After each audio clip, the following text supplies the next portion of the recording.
what I want you to do is look at the stabs.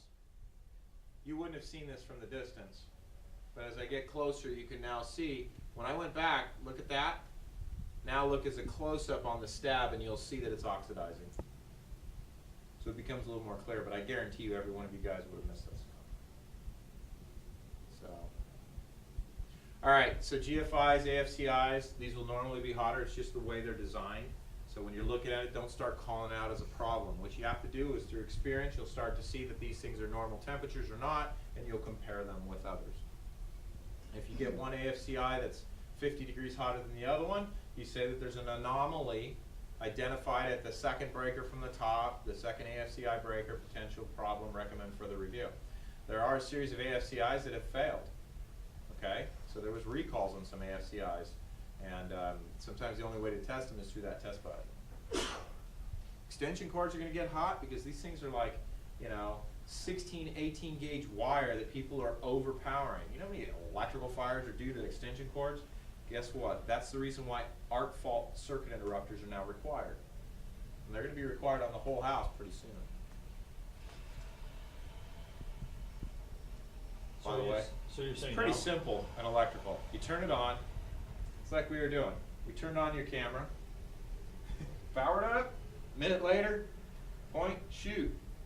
It gives you the temperature right on the camera. Doesn't matter what camera it is, Testo, FLIR, Pummel, whatever. You turn it on, take the picture, you're good to go. You got your number. Okay, question? Did you say outlets normally look hotter than, it's not like a dimmer? GFCIs will be hotter. It's just due to the way that it functions. Talking about the brake breakers, not the others. The breakers will also appear hotter because it's just the way the system runs. There's like a induction thing in there. We're going to see it. Now, in about an hour, you will physically see the water on this floor. Get that on video, don't show the hotel.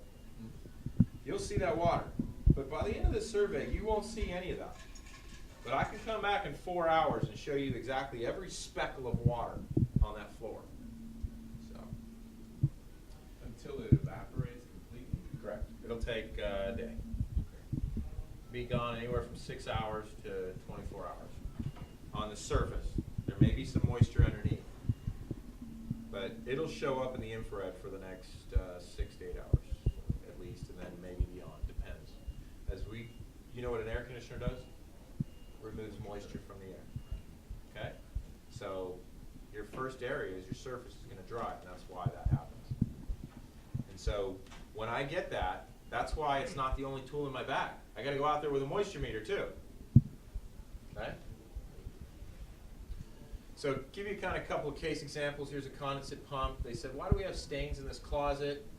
So I look around, take a few photos, and yeah, I got cooler areas. Okay? I check with a moisture meter. I see, I went, tracked it up.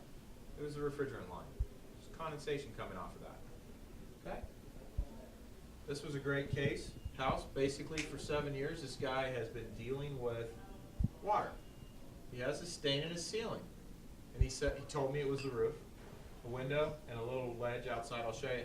Actually, he said it was the roof or the window above it. I'll show you the outside picture. There's the outside. And he said, well, it's coming through the wall, or he said it was this window in the bathroom above.